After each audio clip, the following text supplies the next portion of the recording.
So today I am just, I don't know, this pandemic. Michelle here. I hope that you are doing well. Welcome back to my channel. If you are new, welcome. Please consider subscribing.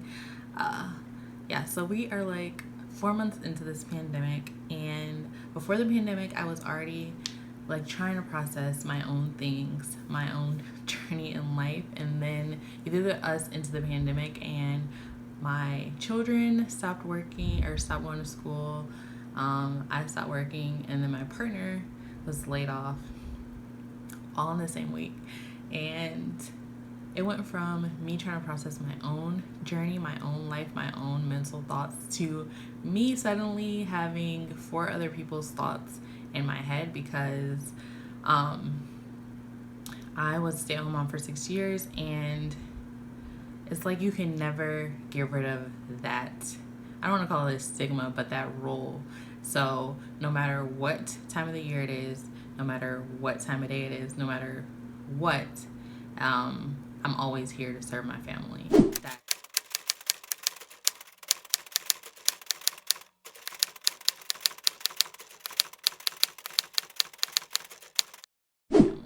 That is like kind of like ingrained in me, and since I was a stay-at-home mom for so long, it's just what I do. I take care of people. So I was trying to make sure everybody else is okay while trying to figure out what we're gonna do financially.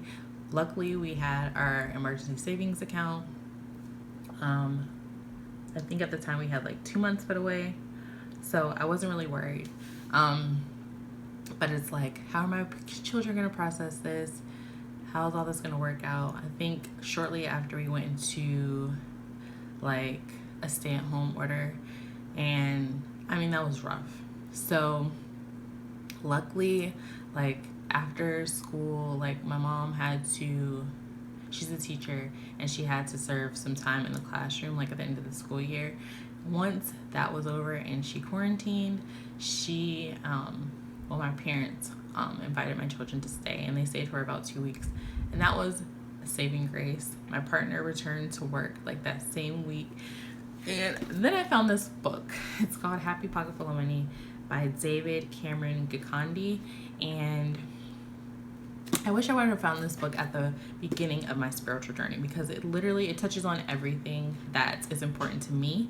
But I guess I wasn't ready as a student, because they say when the student is ready, the teacher appears. But this book is a gem. It was first released as a PDF, but then it got published in 2008. And in here, I'm not sure if I read it in here or on a website, but he actually contributed to The Secret. Like, I don't know exactly how he contributed.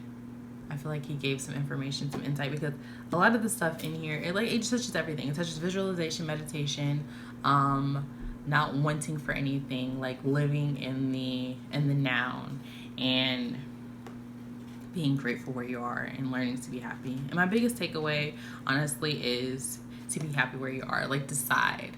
Like, I'm here in this noun, present moment.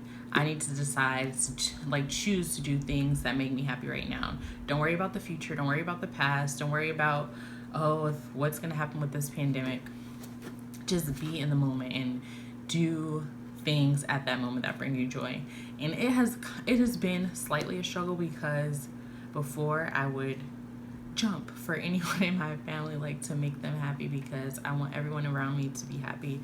But I realized that in order for me to give so much of myself to my family, I needed to make sure that I was giving that space to myself. So that's what I've been doing. I've been doing a lot of crafting. I've been doing a lot of journaling, drawing, like all the things that I like to do. I've been doing that since reading this book about a month ago, and I feel a lot better.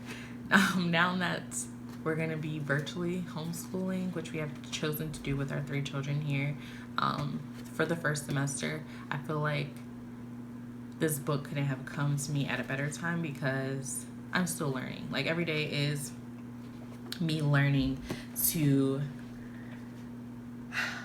to live in my happy. And I like the name of the book, but I also struggle with the name of the book because I feel like when books talk about money in their title, it turns a lot of people off because people are like, I'm not money spirited, I'm not money minded. I feel like it turns people off, but this is a great book. And there's this affirmation that's literally spread throughout the book. It's I am wealth, I am abundance, I am joy. And it's literally all this bold print is that. And I love that because it ingrains it into you. And they talk about affirmations, or he talks about affirmations in the book, and how repetition is like what you need to be doing. You need to live the affirmation and feel the affirmation. I mean, it's literally everything in every book that I've ever recommended is here. This book touches on every single one of those things, and then it gets your gears turning. And there's even a study section in the back that helps you go through each chapter. You can do this by yourself or with a group of people to help you better dive into each chapter. I'm definitely going to be reading this over and over again. I have lots of little earmarks. I just took my little affirmation card bookmarker out. I have these affirmation cards for sale on my Etsy shop, but I just love having these in addition to just, I mean, they're great as a bookmark because it reminds you of your affirmations. And I have a lot of them, and I have them like on the mirrors, and the kids were even like, can you put some on our bathroom mirror? So I mean, it's nice. So I definitely suggest this book, Happy Pocket Full of Money. It's truly a gem. So yeah, before you, like, if you're on the beginning of your spiritual journey, or even like the middle, you're never on the end, in the end. But yeah, I would definitely suggest it. I think it was only $12 or $15. Definitely worth it off Amazon. So I will be sure to link it down below. So yes, if you enjoyed this video, please be sure to like, subscribe, and I will see you in my next one. If you have any books that you suggest for your, like, anyone on the spiritual journey, or any books that I should read, please comment below and let me know. And I will see you in my next one. Please stay safe. Bye.